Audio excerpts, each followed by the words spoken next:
I know a Feng Shui guy who's been doing this for 20 years. I went with a friend once to have him look at a place. He walked in, and the first thing he did wasn't pull out a compass. He looked down at the floor, shoes piled at the door, trash overflowing, delivery boxes blocking the path. He read those 3 things and already knew what was going on. The compass came later. I asked him why he checks the floor first. He said, the floor is the only surface you touch with your feet in every corner of your home. When stuff is piled on it, you have to walk around. Once is nothing. Dozens of times a day, and your experience of the space becomes blocked. Clear floor, smooth movement. Smooth movement, you can actually settle in. And when you settle in, the home works. I've never forgotten that. It captures what Feng Shui is actually about. Feng Shui isn't a Bagua mirror on the wall. It isn't a Pixiu figurine on the desk. It isn't hiring a master to perform a ritual. Feng Shui is the relationship between you and your space. Whether you can move through it freely, whether you can breathe, whether you can rest, that's what I want to talk about today. Not esoteric theory. Just the place you live in every day, the things you've gotten used to, the things you've stopped noticing, the things that are quietly shaping how you feel. I'm going to walk you through your home, room by room, and point out what you might have missed. Let's start at the front door. You open the door, what's the first thing you see? A hallway buried in shoes, or a space that lets you exhale? In Feng Shui, the front door is called the Qi mouth, the boundary between your home and the outside world. You come home carrying the weight of the day, the noise, the stress. You push open the door, and in that moment, your home should catch you. But for a lot of people, what catches them is a pile of shoes, scattered packages, junk stacked in the corner. The first step into your home, and you're already weaving around things. That weaving isn't just around objects, it's around the feeling of arrival. You never quite land. Now look deeper into the space. Stand at the door. Can you see all the way through to the balcony? If you can, Feng Shui calls this piercing hall. Qi enters through the front door and shoots straight out the back without stopping, without bending. The ancients said, prefer curves, avoid straight lines. What this actually means, your gaze gets pulled straight through. You can't settle. A turn in the corridor, a screen at the entry, a partition, these aren't superstition, they give your eyes a place to land. When your gaze pauses, you pause.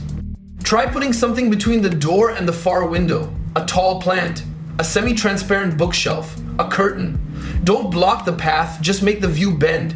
One visual turn, and your home stops being a corridor and starts being a room. The balcony.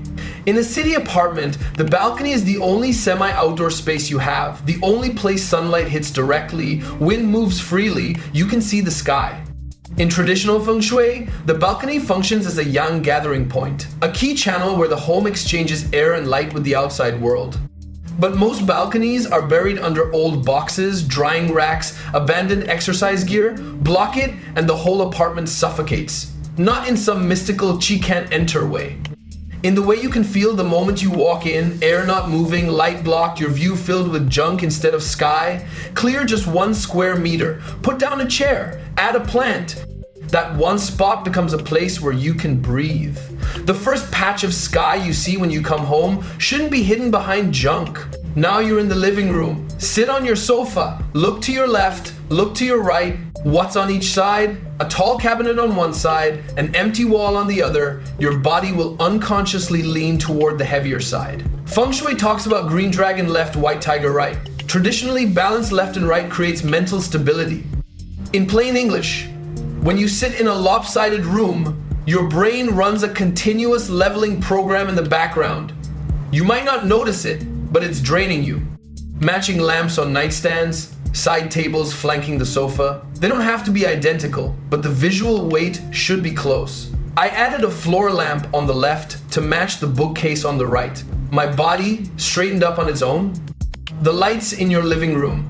People think Feng Shui wants yang energy, so they crank every light to maximum. But Feng Shui light isn't a brightness contest. A single cool white ceiling light blasting straight down the ancients called this dead light. Multiple sources, multiple directions, different color temperatures working together, that's living light. Working under cool white versus reading under warm yellow, your nervous system is in 2 different modes. Ambient plus task plus accent, 3 layers of light. Don't let one source rule the entire room. The art on your walls. You see it dozens of times a day, and your mood absorbs it without you noticing. A shipwreck in a storm, a dead tree under a gray sky. The art doesn't have energy, your eyes are just consuming its message over and over. In traditional Feng Shui, the images you display create a symbol that influences the mental state of people in the space over time. Bedroom, calm landscapes. Living room, vibrant, life-affirming imagery.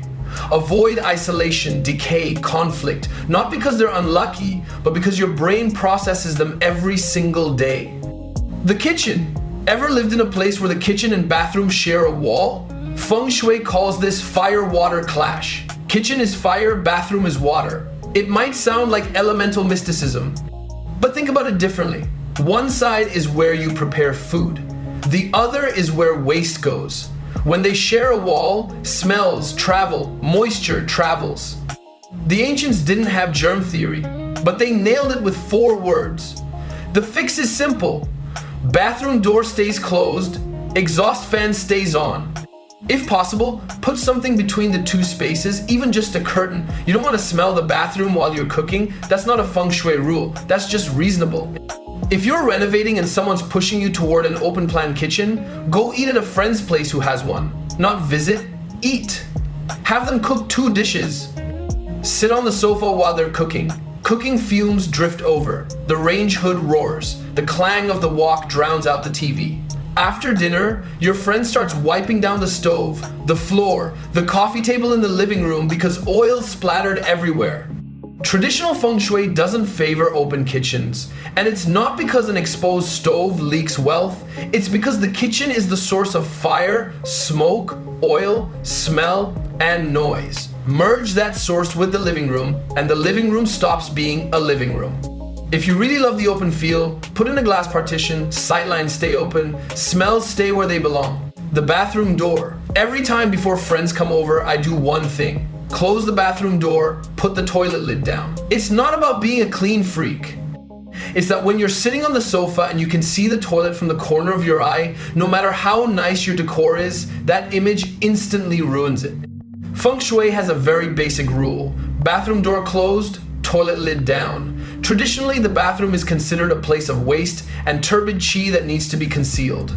In plain English, the bathroom is a private space, the living room is a public space. When the boundary between them blurs, your sense of dignity blurs with it. Close the door, put the lid down. That's it. Now let's go into the bedroom. The most overlooked problem in most bedrooms? Mirrors. 3 in the morning. You get up to use the bathroom. Half asleep, you pass the mirror. Out of the corner of your eye, a figure. Your heart skips. Then you realize it's you. Never face a mirror toward your bed. This Feng Shui rule has been around for centuries. The traditional explanation is that mirrors disrupt the calm qi of a bedroom, especially at night. But the simplest explanation might be hiding in that 3 a.m. moment. You've just been yanked out of deep sleep. Your brain hasn't fully booted up.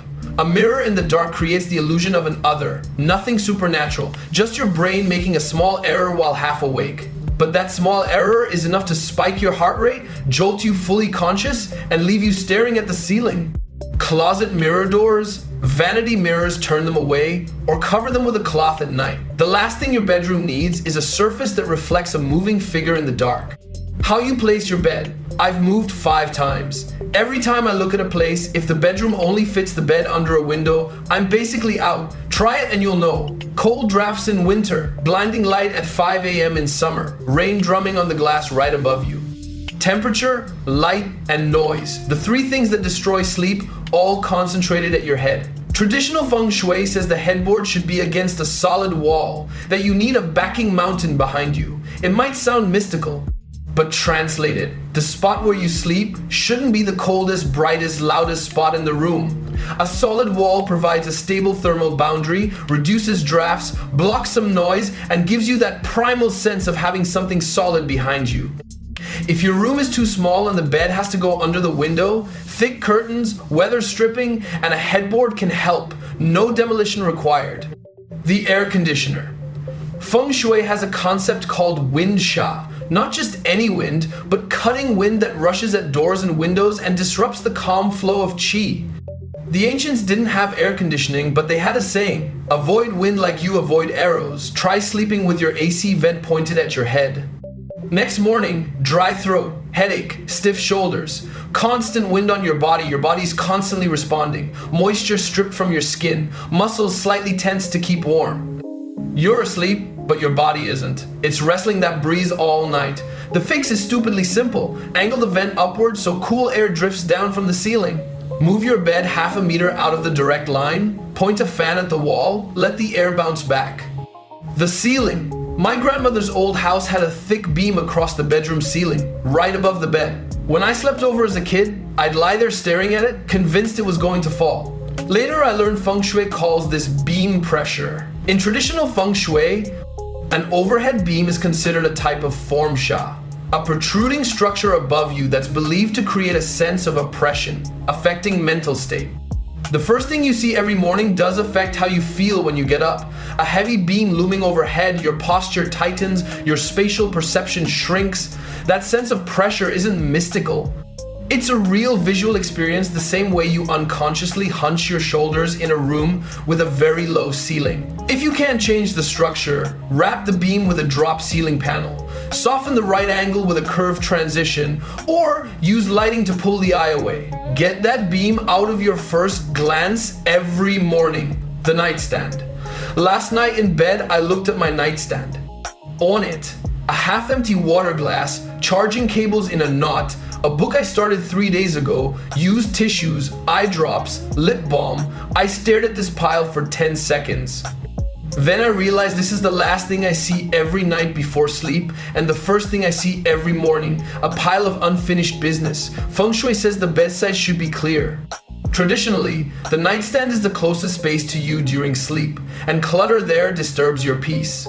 The last thing you see before sleep is the final input your brain receives before shutting down. Would you rather it be a pile of clutter or a warm lamp and a good book? I cleared my nightstand down to 3 things: lamp, book, water, glass. I fall asleep faster now. It's not the Feng Shui that changed, it's the last thing I see at night. The TV. I used to have one in my bedroom, mounted on the wall across from the bed. Watch an episode before sleep, drift off. Then, I noticed a pattern. Any night I watched TV before bed, it took at least 20 extra minutes to fall asleep. It wasn't the show, it was the light. Blue light suppresses melatonin. And after the TV was off, that black screen faced the bed at night, it caught the faint light from the window, like a mirror. Feng Shui says no TVs in the bedroom. Traditionally, the flicker and sound of electronic screens are thought to disturb the calm of the bedroom. Modern sleep science backs this up. One screen attacking your sleep from 3 angles: blue light, content stimulation, and the mirror-like reflection of a dark screen. I moved the TV out. I fall asleep a lot faster now. Alright, we've covered the bedroom. Now let's talk about the things you can't see, but that are affecting you all the time. Sound. Couldn't sleep one night. Lying in bed, the whole place dead silent. Then I started hearing everything. The fridge compressor humming, a pipe shuddering, the upstairs neighbor taking 2 steps. Dead silence amplifies every tiny noise. Feng Shui rarely talks about sound directly, but sound is part of qi. Traditionally, a space should have natural sounds: wind, water, birds. These sounds signal that qi is moving, that the space is alive. If the only sounds in your home are appliances humming, that's not quiet, that's dead silence. I bought a small water feature, put it in a corner of the living room. The sound of water is very soft, but the whole space shifted. Opening the windows to let outside sounds in works too. Give your space the sound of something living. Smell. You come home from outside, you open the door, what do you smell? Not perfume, not dinner cooking, your home's actual smell. You've been in it too long. You can't smell it anymore, but a guest smells it in 3 seconds. A home that smells of mildew, of old cooking oil, of cat litter, no matter how expensive the furniture, your body already knows something's off. Smell bypasses your thinking brain and hits your emotional center directly. The ancients burned incense, smoked herbs, opened windows fundamentally. They were managing the smell of their spaces. Open windows regularly. Find and fix moisture sources. Be careful with artificial fragrances. Fix the bad before you add the good. Touch. Winter morning. You swing your feet out of bed onto the floor. Wood floor, warmish. Tile floor, ice cold. Jolts you awake. Feng Shui categorizes materials by the 5 elements: wood, fire, earth, metal, water. Sounds esoteric, but translated into body experience and it's dead simple. Wood conducts heat slowly, feels warm. Tile conducts heat fast, feels freezing. Fabric sofa, soft and cozy. Leather sofa, cold in winter, sticky in summer. Materials don't have mystical energy. Your body responds to their temperature, texture, and give. Traditional Feng Shui says bedrooms should use warm materials like wood and fabric. Pay attention to floor temperature in bathrooms and kitchens. The moment your bare feet hit cold tile in winter, your body is already telling you what this space is missing. Light. Went to a friend's place. Walked in. One single harsh white ceiling light, 4,000 Kelvin, blasting down. The living room looked like an operating theater. I asked, "Do you use this light at night too?" He said, "Yeah, it's bright." I told him, "Try swapping in a warm bulb. Spend 3 hours under this light versus 3 hours under warm light. Those are 2 completely different states of being." Feng Shui light isn't a brightness contest. Traditionally, light should be soft and layered. Multiple sources, multiple directions, different color temperatures working together, that's living light. Curtains. One night I was sitting on the sofa, scrolling my phone. All the lights on, curtains wide open. Outside, pitch black. It hit me. Anyone outside could see me perfectly clearly, but I couldn't see them at all. I was in the light, they were in the dark. That one-way visibility made me deeply uncomfortable. Curtains are massively underrated in Feng Shui. Traditionally, they're seen as the boundary that regulates qi between inside and outside, when to let the outside in, when to keep it out. Sitting in a brightly lit room at night with dark windows, that feeling of being watched robs you of the sense of being safely tucked away in your own space. Sheer curtains by day for light, thick curtains by night for privacy. Curtains are the valve between your home and the outside world. Use them. Plants. I had a pothos on my balcony for 3 years. It went from lush to 3 yellow leaves. Every time I watered it, I thought about throwing it out. But it was still technically alive, and throwing away a living thing felt wrong. Feng Shui says wood governs growth, plants represent that upward, outward energy. But a half-dead plant, every time you look at it, you see struggle. A thriving plant, you water it, watch a new leaf unfurl, that interaction itself brings life into the space. A dying plant, you see decline every single day. Eventually, I replaced that pothos, put down some beautiful stones, a bowl of fresh water changed daily. These things won't die, and they won't remind me every day that something is failing. If you can't keep plants alive, don't force it. Water. Walk through any pet market and you'll see people picking out fish, saying they're buying them to attract wealth. Water represents money in Feng Shui, so a fish tank brings prosperity. This idea has spread everywhere. But the water Feng Shui talks about isn't just any water, it's living water. What's living water? Clean, moving, alive. A tank that hasn't been changed in 6 months, covered in green algae, film on the surface. Fish belly up Feng Shui calls this dead water. Dead water sitting in your home. You walk past it every day and smell that faint rot. How comfortable can that space really be? If you can't maintain an aquarium, a clean bowl of fresh water changed daily, or a small fountain that keeps water moving, either one beats a tank of dead water. Water needs to be alive, clean, and flowing. Only then does the water governs wealth idea even begin to apply. Speaking of water, has your faucet ever dripped? My kitchen faucet dripped for 2 months. Not constantly, every few seconds, 1 drop. You hear it when you walk past, forget it when you walk away. Feng Shui water starts with actual water, your faucets, drains, and pipes. A dripping faucet, you hear it every day, see the water bill creeping up, step on the damp spot. The leak is real, physical, happening every single day. What drains you more is the feeling of knowing it needs fixing, but never fixing it. Every time you walk past, you hear it, see it, remember, then walk away. That weight is heavier than the leak itself. I spent 10 minutes replacing the washer. The dripping stopped, and something in my mind went quiet too. Let's talk about the things you're tolerating every day without realizing it. Feng Shui has a word that scares people. Sha sounds like something from a horror movie. But most sha in Feng Shui is just a sharp corner pointing at you, a glare hitting your eyes, a repetitive noise, something you instinctively dodge every time you walk past. The reflective glass building across the street that blasts sunlight into your eyes every day at 2 p.m. The neighbor's AC unit humming at your window. The dumpster smell drifting up in summer. The low frequency rumble of traffic from the elevated highway. These are all sha, not supernatural forces. Just things you're tolerating every day without realizing they're wearing you down. They drain your attention bit by bit. Feng Shui just gave them a name before we had the vocabulary for environmental stress. Do you have a corner in your home you haven't visited in 6 months? Behind the sofa, beside the wardrobe, the far end of the balcony. Last weekend I did a deep clean and moved the sofa, a layer of dust, a button that rolled under there at some point, and a spider that had set up permanent residence. Feng Shui says long neglected corners develop qi stagnation. The energy stops moving. Traditionally, every corner of a home should be reached by Q, and forgotten corners accumulate turbid energy. Translate that into daily life. Corners with no air circulation collect dust, grow damp, and breed things. Now I move all the furniture once a week and walk through every corner. Even if I just stand there for a minute, bring that corner back into your life. The tree outside your window. There's a camphor tree outside my living room window, about 5 stories tall. In summer, around 2 or 3 in the afternoon, when the western sun is at its worst, the whole window is shaded by that tree. I don't even need to close the curtains to block the harsh sun. Feng Shui says mountains govern people. A mountain isn't just a mountain.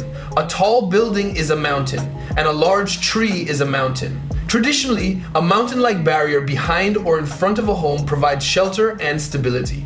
This camphor tree blocks the brutal afternoon sun, breaks the winter wind, and gives my window a layer of green. In Feng Shui terms, it's doing exactly what a small mountain behind the house would do.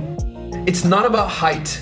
It's about what it blocks and what it shelters. Later, someone in the complex proposed cutting down this row of trees, saying they block the light. I was the first to object. They don't block light. They block the punishing western sun.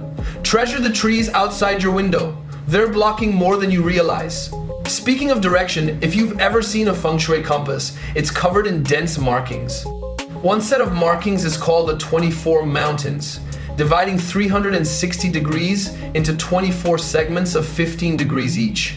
It might sound esoteric, but the underlying logic is surprisingly practical.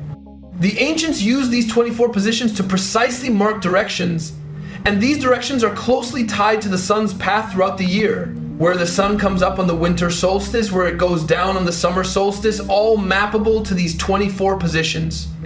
Which mountain your home faces determines how deep the winter sun reaches into your living room. South-facing homes are warm in winter, north-facing ones are cold. That's not Feng Shui superstition, that's the angle of the sun. The ancients just recorded it using the language of the 24 mountains.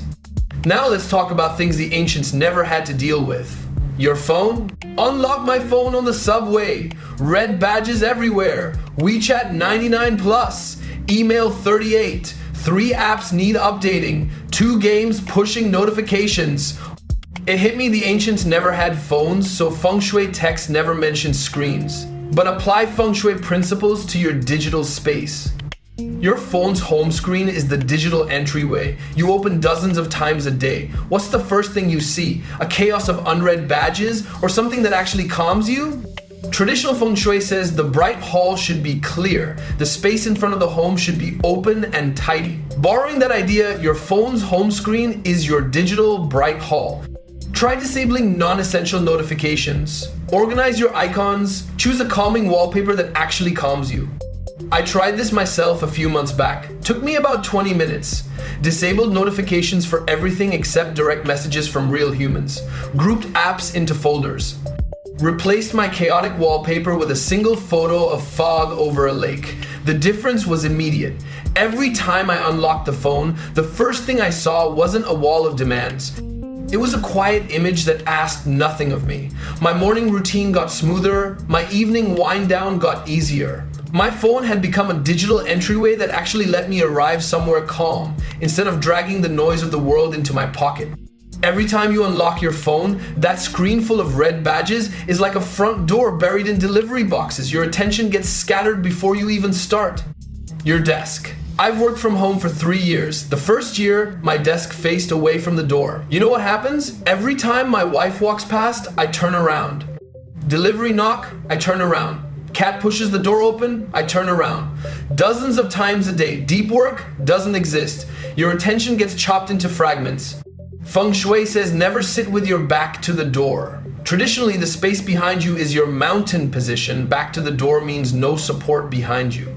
Translate that into WFH reality. When you can't see the door, your brain dedicates background processing to monitoring what's behind you.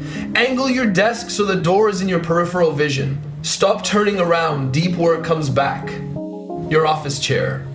My last job, the office chair was a cheap mesh thing. Seat cushion flattened, lumbar support purely decorative. Every day when I stood up, my lower back felt like it had been punched. The ancients didn't have office chairs, so Feng Shui texts never mentioned them. But apply the principles to modern life. The chair you sit in for 8 hours a day is your sitting mountain, your backing, your support. An uncomfortable chair means you readjust every 10 minutes, your lower back silently suffers, and your attention is repeatedly broken by physical discomfort. You're spending a third of your waking life fighting a piece of furniture? I bought my own ergonomic chair, cost over $1,000. But think about it, you sit in it for 8 hours a day. That money goes further than any Feng Shui trinket. Chair height, lumbar support, armrest position, feet flat on the floor, these are your real Feng Shui adjustments. Renting. People who rent often think Feng Shui isn't for them. Can't knock down walls, can't change the door, can't even put a nail in without the landlord's permission. But the most effective Feng Shui adjustments have nothing to do with the hard structure. A friend of mine rented a north-facing studio, cold in winter, stuffy in summer. He did 3 things: moved the bed from under the window to a solid wall, turned his desk so his back was against the wall, and swapped in a warm light bulb. 3 changes, almost no money. The landlord never knew, but he told me that room went from a place to crash to home. Bed position, desk direction, light temperature, curtain thickness, none of these need anyone's approval. Your space might be rented, but the days you live in it are real. Speaking of renting, some layouts have problems you can't fix structurally, like a front door facing a staircase. Feng Shui calls this the water that pulls the ox, a front door facing a staircase, where Q gets pulled away. Traditionally, this layout is considered unfavorable for gathering Q. You come home every day, open the door, and the first thing you see isn't "I'm home," it's a staircase. Your gaze, your feet, your attention all pulled toward it. The front door is a place of arrival. The staircase is a place of passage. When those 2 functions collide, the sense of arrival disappears. Add a screen at the entry. Change the flooring to create a landing zone. Use lighting to anchor the gaze at the entry. Let "I'm home" be complete the moment you step through the door. Another one, the bedroom at the end of a long hallway. Ever seen one of those long hallways? Walls on both sides, a door at the end, your bedroom is behind that door. Every night you walk down that narrow corridor to reach your room. A day or 2 is fine. Live there for a year and see. That hallway reminds you every day, you're at the end of a narrow space. No window, no view, no sense of openness. Feng Shui says rooms at the end of long hallways receive rushing energy. Traditionally, Q accelerates through a long corridor and crashes into the room at the end, creating unease. The path to your bedroom shouldn't make you feel more compressed with every step. Hang a landscape painting with depth at the end. Place a mirror to expand the visual field. Add a warm light to soften the terminus. Make the end of the hallway something other than a full stop. Low ceilings. I visited a friend's old rental once. The ceiling was so low I could touch it standing up. I spent an afternoon there and noticed something. I kept hunching my shoulders. Not because I was cold, because that ceiling was pressing down on me. Feng Shui says low ceilings suppress fortune. Traditionally, spaces should feel high and open, with nothing pressing down from above. In a room where you can't stand fully upright, your body stays slightly curled. A day or 2 is fine. Live there for a year and see. Light colors on the ceiling, upward directed lighting, vertical lines that draw the eye up make the ceiling feel taller than it is. Your body will thank you. I met a Feng Shui consultant once. Guy in his 50s, cloth bag over his shoulder. First thing he said when he walked in, "Where do you eat breakfast?" Not, "This facing direction is bad," not, "This corner has Sha." He asked about daily habits. What time do you wake up? Which room do you spend weekends in? Which corner do you never go near? Talked for almost half an hour before he even touched his compass. Later I asked him why. He said, "The compass tells you directions, but your habits tell me how you actually use the space. If someone works at the dining table every day, their dining room isn't a dining room anymore." Feng Shui adjustments should follow how people live, not the other way around. After that day, I knew the real professional is the one who asks where you eat breakfast. Speaking of Feng Shui professionals, the market is flooded with Feng Shui cures. Crystals, coins, gourds, Pixiu figurines. I have a drawer dedicated to these things, bought at different times, each time thinking this one would shift my luck. Then I noticed a pattern. Every new object meant one more thing to store, clean, and walk around. My space got eaten inch by inch. The place felt more and more blocked, so I bought more cures to fix the problem the first cures created. That's not Feng Shui, that's a loop. There's a very simple Feng Shui principle that rarely gets talked about. Stop adding stuff to your home. The most valuable Feng Shui resource in your home isn't a talisman. It's empty floor space, clear surfaces, pathways you can walk through without turning sideways. Before buying another cure, remove 3 things you haven't touched in 6 months. The space you free up is more real than any object. Feng Shui tidiness and minimalism are different things. Minimalism pursues having as little as possible. Feng Shui tidiness pursues things being in their place. You can see the floor.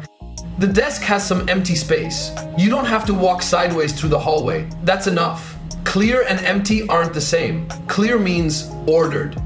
Empty means barren. You don't need to live in a showroom. You just need to not be tripping over your own life. Every time you weave around your stuff, your attention weaves with you.